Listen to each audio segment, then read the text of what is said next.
नमस्कार, आप देख रहे हैं न्यूज ब्लास्ट नेशनल। आपके साथ मैं हूं श्वेता मिश्रा। चलिए खबरों के सफर को शुरू करते हैं। तालिबान राज में अफगानिस्तान में सीरियल ब्लास्ट। कल काबुल एयरपोर्ट समेत एक के बाद एक हुए 5 धमाके। 13 अमेरिकी कमांडो समेत 100 से अधिक लोगों की मौत हुई।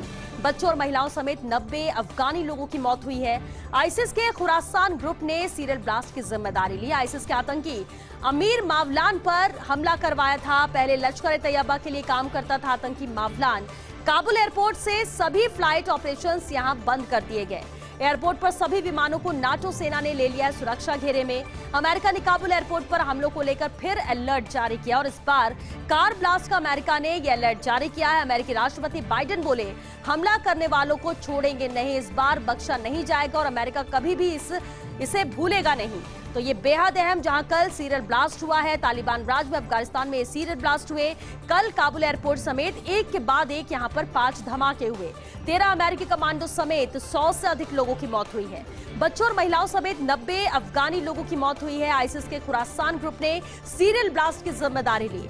आईसिस के आतंकी अमीर मावलान पर यह हमला करवाया गया था। पहले लश्कर ए तैयबा के लिए काम करता था आतंकी मावलान। काबुल एयरपोर्ट से सभी फ्लाइट ऑपरेशंस यहां पर बंद कर दिए गए। एयरपोर्ट पर सभी विमानों को नाटो सेना ने सुरक्षा घेरे में ले लिया है।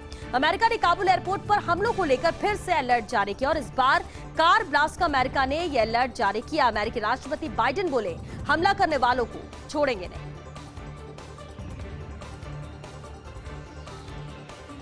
अफगानिस्तान के हालात पर भारतीय विदेश मंत्रालय का बयान। कहा, काबुल में हालात बेहद मुश्किल हैं। भारतीय नागरिकों को प्राथमिकता से लाना होगा। अफगान और अन्य लोगों को भी निकालेंगे। 550 से ज्यादा लोगों को काबुल से लाया गया और हम कई देशों के संपर्क में हैं। काबुल से लोगों को बाहर निकाला जा रहा है। काबुल के हालात पर पूरी नजर है और जल्द से जल्द जो भी हिंदुस्तानी है उन्हें वापस लाना होगा, सुरक्षित लाना होगा। अफगानिस्तान के हालात पर भारतीय विदेश मंत्रालय का इसे लेकर बयान सामने आया। उन्होंने कहा कि काबुल में हालात बेहद मुश्किल है। भारतीय नागरिकों को लाना ही हमारी प्राथमिकता है। अफगान और अन्य लोगों को भी हम वहां से बाहर निकालेंगे। 550 से ज्यादा लोगों को काबुल से लाया गया है। हम कई देशों के संपर्क में हैं। काबुल से लोगों को निकाला जा रहा है। काबुल के हालात पर पूरी नजर है। लेह दौरे पर लोकसभा अध्यक्ष ओम बिरला। पंचायती राज सशक्तिकरण कार्यक्रम का उन्होंने शुभारंभ किया। लेह सिंधु संस्कृति केंद्र में ये बड़ा आयोजन हो रहा है। पूरे लद्दाख से बड़ी संख्या में पंचायती राज प्रतिनिधि शरीक हो रहे हैं। बिरला का लद्दाख के परंपरागत तरीके से जोरदार स्वागत हुआ है। लद्दाख के उपराज्यपाल आर.के. माथुर भी उपस्थित रहे। केंद्रीय राज्य मंत्री नित्यानंद राय, भगवंत खुबा भी कार्यक्रम में मौजूद रहे। लद्दाख सांसद जामयांग नामग्याल भी कार्यक्रम में मौजूद रहे। कार्यक्रम में पूरे लद्दाख से पंचायती राज प्रतिनिधि पहुंचे हैं। कई स्थानों से वर्चुअल माध्यम से भी पंचायती राज प्रतिनिधि जुड़ रहे हैं। कार्यक्रम को लेकर पंचायती राज प्रतिनिधियों में खासा उत्साह भी देखा जा रहा है। इस दौरान उन्होंने कहा, लद्दाख दुनिया में सबसे खूबसूरत जगहों में से एक है। लद्दाख के लोग शांति प्रिय, देश के लिए मर मिटने को तैयार हैं। यहाँ की संस्कृति और संस्कार की अलग पहचान है। वीरों की भूमि है लद्दाख। लोकतंत्र भारत की आत्मा है लद्दाख। भौगोलिक चुनौतियों के बावजूद भी यह लोकतंत्र जिंदा है। लद्दाख का लोकतंत्र बहुत प्राचीन है और इसे और सशक्त बनाने की आवश्यकता भी है। केंद्र सरकार ने विकास के नए रास्ते यहां पर खोले। लोकतंत्र की सबसे मजबूत इकाई ग्राम पंचायत है। नियमित संवाद से अमृत निकलता है, जिससे लोगों का कल्याण होता है। देश दुनिया के पर्यटक अब लद्दाख पहुंच रहे हैं। 10 साल पहले और अब के लद्दाख में जमीन आसमान का अंतर है। लद्दाख दुनिया को शांति का संदेश देता है। ये अहम बातें लोकसभा अध्यक्ष ओम बिरला ने कही। उन्होंने कहा कि कितना जरूरी है और जिस तरह से लद्दाख विकसित हुआ है, और इसका उदाहरण हम देख सकते हैं। अगर लद्दाख को 10 साल पहले देखा जाए और 10 साल बाद की तस्वीर देखा जाए, जमीन आसमान का फर्क यहाँ पर नजर आता है। लद्दाख के उपराज्यपाल आर.के. माथुर भी इस कार्यक्रम में मौजूद रहे। केंद्रीय राज्य मंत्री नित्यानंद राय, भगवंत खुबा भी कार्यक्रम में मौजूद है। वही लद्दाख सांसद जामयांग नामग्याल भी कार्यक्रम में मौजूद हैं। कार्यक्रम में पूरे लद्दाख से पंचायती राज प्रतिनिधि यहां पहुंचे हैं। कई स्थानों से वर्चुअल माध्यम से भी पंचायती राज प्रतिनिधि जुड़ रहे हैं इस कार्यक्रम में। कार्यक्रम को लेकर पंचायती राज प्रतिनिधियों में खासा उत्साह भी देखा जा रहा है और इसे लेकर लोकसभा अध्यक्ष ओम बिरला ने कहा कि लद्दाख दुनिया में सबसे खूबसूरत जगहों में से एक है। लद्दाख के लोग शांति प्रिय हैं, देश के लिए मर मिटने को तैयार रहते हैं और यहाँ की संस्कृति और संस्कार की अलग पहचान है।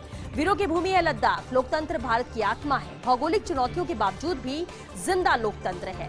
लद्दाख का लोकतंत्र बहुत प्राचीन है, इसे और सशक्त बनाने की आवश्यकता है। केंद्र सरकार ने विकास के नए रास्ते खोले। लोकतंत्र की सबसे मजबूत इकाई ग्राम पंचायत नियमित संवाद से अमृत निकलता है, जिससे लोगों का कल्याण होता है। देश दुनिया के पर्यटक अब लद्दाख पहुंच रहे हैं। इस साल पहले, अगर 10 साल पहले की बात की जाए तो अब के वक्त में और 10 साल पहले लद्दाख में जमीन आसमान का अंतर साफ नजर आता है। लद्दाख दुनिया को शांति का संदेश देता है। जब हवा में अटकी सांसें, विमान के पायलट को आया हार्ट अटैक। विमान में सवार थे 126 यात्री। मस्कट से ढाका जा रहा था विमान एयरलाइंस का ये विमान। रायपुर के नजदीक हवा में हार्ट अटैक आया पायलट को, और ऐसे में नागपुर में हुई विमान की इमरजेंसी लैंडिंग। पायलट को कराया गया नागपुर के अस्पताल में भर्ती। इमरजेंसी लैंडिंग यहां पर कराई गई है जब सभी की सांसें अटक गई थी। विमान के पायलट को जब हार्ट अटैक आया, विमान में सवार थे करीब 126 यात्री। मस्कट से ढाका ये विमान जा रहा था।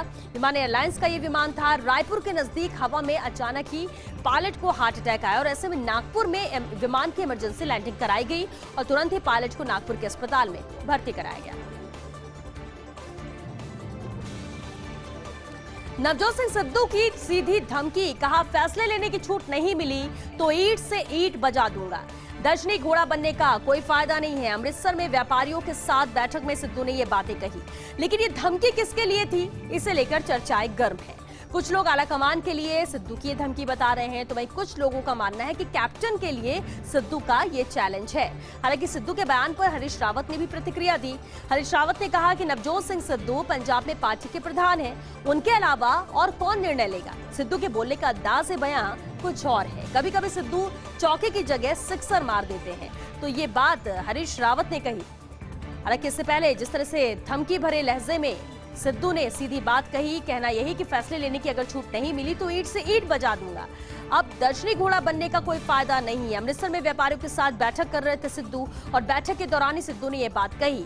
लेकिन सबसे अहम सवाल ये कि धमकी किसके लिए थी, और इसी को लेकर ही चर्चाएं गर्म हैं। कुछ लोग आला कमान के लिए सिद्धू की धमकी बता रहे हैं, तो वहीं कुछ लोगों का मानना है कि कैप्टन अमरिंदर सिंह के लिए सिद्धू का ये चैलेंज है।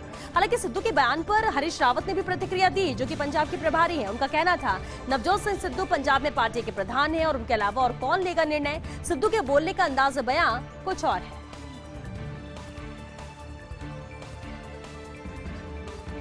बघेल के भाग्य का काउंटडाउन शुरू। राहुल और प्रियंका गांधी के साथ बघेल की मीटिंग हुई। प्रदेश प्रभारी पीएल पुनिया भी मीटिंग में मौजूद है, और कुछ देर रुकने के बाद प्रियंका मीटिंग से निकल गई हैं। अब राहुल के साथ बघेल और पुनिया की इस वक्त चर्चा हो रही है। 2.5 साल के फॉर्मूले पर चर्चा संभव है, और ऐसे में आज सभी की निगाहें टिकी है राहुल के आवास पर। उधर रायपुर से दिल्ली जाने वाले नेताओं का भी तांता लगा हुआ है। प्रदेश के 7 शहरों के मेयर और 6 जिलाध्यक्ष भी दिल्ली में मौजूद है, और साथ ही पार्टी के आधे से ज्यादा विधायक दिल्ली के छत्तीसगढ़ भवन में मौजूद है।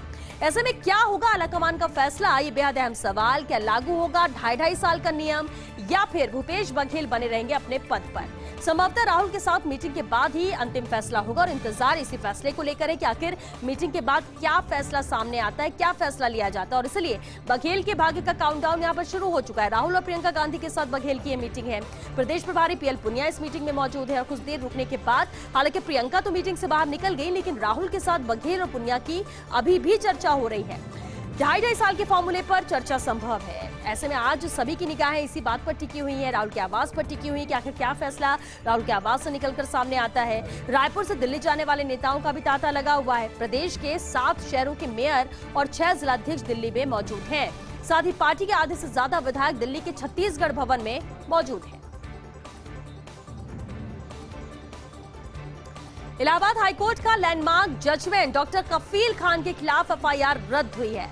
सिंगल जज बेंच ने रद्द की है डॉक्टर कफील खान के खिलाफ एफआईआर। 12 दिसंबर 2019 को अलीगढ़ मुस्लिम विश्वविद्यालय में भाषण दिया था कफील खान ने। सीए के खिलाफ भाषण के बाद 13 दिसंबर 2019 को एफआईआर इनके खिलाफ दर्ज हुई थी। डॉक्टर कफील खान 29 जनवरी 2020 को मुंबई एयरपोर्ट से गिरफ्तार हुए थे, और मार्च 2020 में अलीगढ़ में डॉक्टर कफील खान के खिलाफ चार्जशीट यहां पेश की गई थी। एफआईआर के खिलाफ इलाहाबाद हाईकोर्ट गए थे डॉक्टर कफील खान, और अब हाईकोर्ट ने कफील खान के लिए जो एफआईआर दर्ज की गई थी उस एफआईआर को रद्द कर दिया है। तो आखिरकार ये एफआईआर दर्ज जो की गई थी उसे रद्द किया गया है। सिंगल जज बेंच ने रद्द की है डॉक्टर कफील खान के खिलाफ एफआईआर। बता दें आपको 12 दिसंबर 2019 को अलीगढ़ मुस्लिम विश्वविद्यालय में जो भाषण दिया था कफील खान ने, सीए के खिलाफ यह भाषण था। इसके बाद 13 दिसंबर 2019 को ही इसे लेकर एफआईआर दर्ज कर दी गई थी। डॉक्टर कफील खान 29 जनवरी 2020 को मुंबई एयरपोर्ट में मौजूद थे और वहां से ही इनकी गिरफ्तारी की गई। मार्च 2020 में अलीगढ़ में डॉक्टर कफील खान के खिलाफ चार्जशीट भी पेश की गई थी। एफआईआर के खिलाफ इलाहाबाद हाईकोर्ट गए थे डॉक्टर कफील खान और अब हाईकोर्ट ने ही कफील खान के लिए जो एफआईआर दर्ज की गई थी उसे रद्द कर दिया है।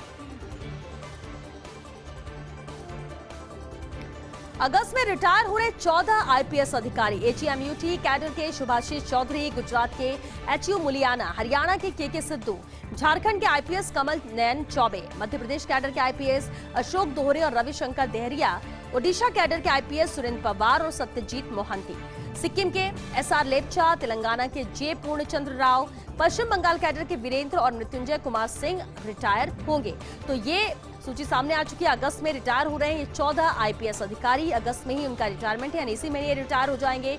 एचईएमयूटी कैडर के सुभाषिष चौधरी, गुजरात के एचयू मुलियाना, हरियाणा के के सिद्धू इसमें शामिल, यानी कुल 14 आईपीएस अधिकारी हैं जो कि अगस्त में रिटायर हो रहे हैं।